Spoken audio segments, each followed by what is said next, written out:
Hey everyone, so I felt obligated to do a video about this because you have to see it to believe it. This is from the UFT's Facebook page, posted about a week ago on June 24th. I'll scroll so we can read it together. And you'll see they posted, it says, "Our history as union members reminds us that we must continually fight to protect the rights we deserve."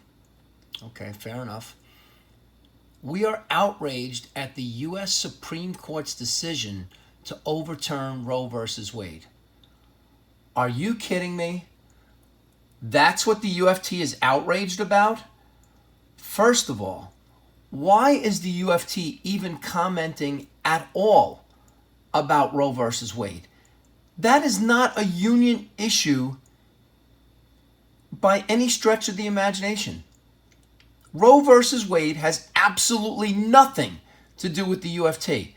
And that's what they're outraged about?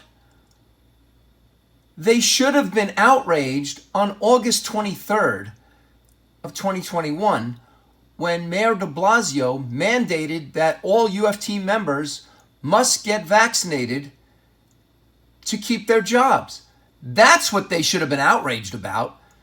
On August 23rd, they should have posted something along these lines saying, "Our history as union members reminds us that we must continually fight to protect the rights we deserve.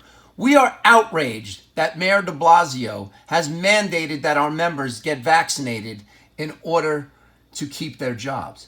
That's what should have been posted on August 23rd by the UFT, not this nonsense. And then comes the hypocrisy, because then it states, "We as Americans should have the freedom and power to make our own decisions about our bodies and our lives." Well, that's certainly true, but where was the UFT protecting the rights of its teachers to not get vaccinated? If they're making the statement that we as Americans should have the freedom and power to make our own decisions about our bodies and our lives, then the UFT should have gone out of their way to protect the rights of its members. This is hypocrisy of an incredible level. Absolutely unbelievable that Michael Mulgrew and the UFT leadership did nothing to protect the freedoms and the rights to choose what we do with our bodies. The hypocrisy of this statement is unbelievable. So the UFT actually put their hypocrisy in writing on their Facebook page. You think it's just me that feels this way? Oh, let's read through some of the comments. Are you kidding me? Look at this. "Seriously, what blatant hypocrisy. The UFT is outraged about Roe versus Wade being overturned. Why is the UFT even commenting on all this?" I could scroll down. This just goes on and on. Here's a pro-choice person saying, "While this is an upsetting turn of events, where was this energy when you allowed mandated vaccines? People should have a choice over their bodies without the government." Again, UFT is a joke. Read the Bible. Praise God that this has been overturned. It should never have been allowed in the first place. Don't make me laugh. Where was our freedom and power when we were forced to vaccinate, or when you caved for the umpteenth time and changed retirees' health plan? Either you're for choice or you're not. Although I do not agree with the Supreme Court ruling, you guys should stay in your lane. Don't you have enough to worry about with your mayor, the one you endorsed, doing exactly what he told you he was going to do and cutting the budget? This just goes on and on. Just go to the UFT's Facebook page, because look at all these comments, just ripping them apart. I like this one. "But you were not outraged when they forced your members to be vaccinated against their will or be threatened with the loss of their livelihood. Save your politically correct outrage." Folks, this just goes on and on. So Michael Mulgrew did nothing to protect the rights of its members. And here are, obviously, I'm sure, UFT members voicing their outrage in their comments. And it just goes on and on. I'm not making this up. You can go check it for yourself, and I hope that you do. I hope that you do take the time. There was no outrage by the UFT, by Michael Mulgrew, or any of the UFT leadership on August 23rd. Instead, what did its members get? Well, they got this email. This is the actual email sent out, as you can see at the bottom, signed by Michael Mulgrew. On August 23rd, the mayor announced that the city is mandating the COVID-19 vaccine for all DOE employees as part of a public health intervention. Employees must have proof of the first shot of the vaccine by September 27th. This announcement is the first of several announcements we believe are to come about the city employees being mandated for the vaccine.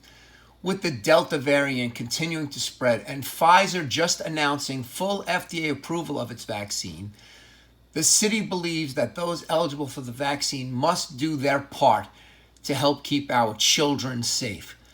Wait a minute. They're going to say that Pfizer announcing full FDA approval of vaccine, as if FDA approval actually means something?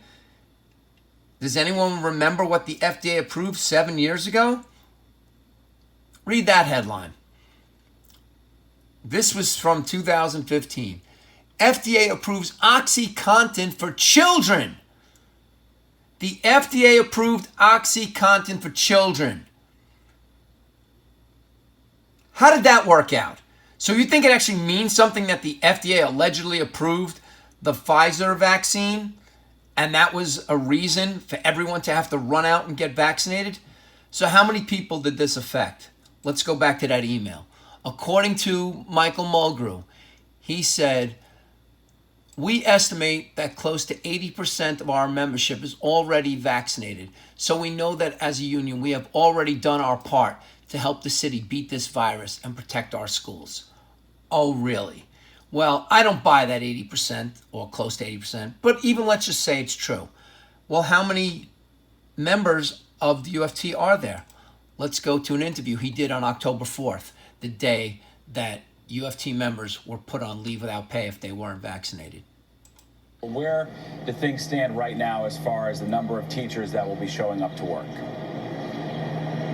Well, our last report about an hour ago was we're now over 97% of the approximate 121,000 UFT members who work in the schools. There are approximately 121,000 members of the UFT working in schools. And as you see, in about a month's time, it went from, let's say, high 70s to 97%. Well, if on August 23rd, only less than 80% were vaccinated, that means that somewhere in the neighborhood of 24,000 UFT members were not vaccinated. If you hadn't been vaccinated by August 23rd, that means you did not want the vaccine. And then it magically went up to 97% in a little over a month. Why? Because people were forced to. They were coerced into doing it. And did Michael Mulgrew seek to protect those people who didn't want the vaccine for whatever reason? Personal reasons, medical reasons, religious reasons? Let's hear what he had to say at a press conference on that same day, on October 4th. So the 97% is obviously a big number, but there are a number of your members who have been taken off their payroll today as we speak. What is that number? And I'm sure you have some veteran teachers in that position today and members of your union. What would you say to them? Look, as a union, it's always about, first and foremost, the workers' rights and their profession and protecting all of those things. Is he kidding? It's always about the workers' rights. And what did you do, Michael? What did you do to protect the workers' rights?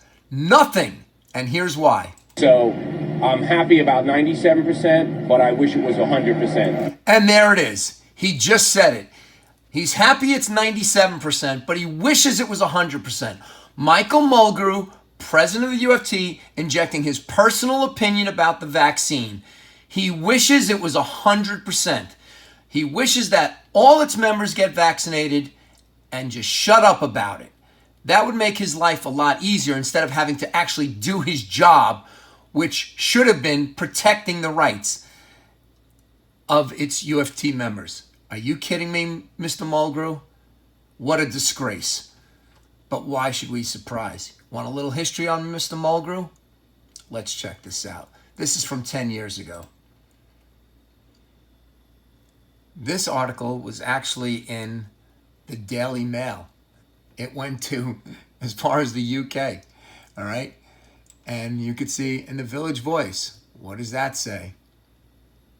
This is the kind of man Michael Mulgrew is. Had to make it into the New York Post, I'm sure. Oh yes, it most certainly did. Just read the headlines, and you can look up the articles yourself. But it had a happy ending for him, because he wound up marrying the woman he was allegedly, and I will say allegedly because that's only fair. That's Michael Mulgrew. He doesn't give a damn about UFT members. Thousands of UFT members who did not want the vaccine. Thousands of members who lost their jobs. Were put on leave without pay in October and then fired in February. And there's more to come, by the way, because some people signed up for leave without pay through September 6th, and they're going to be fired in September. Yeah, but the vaccine is safe. It's safe. Well, Michael, your day will come. Your day will come.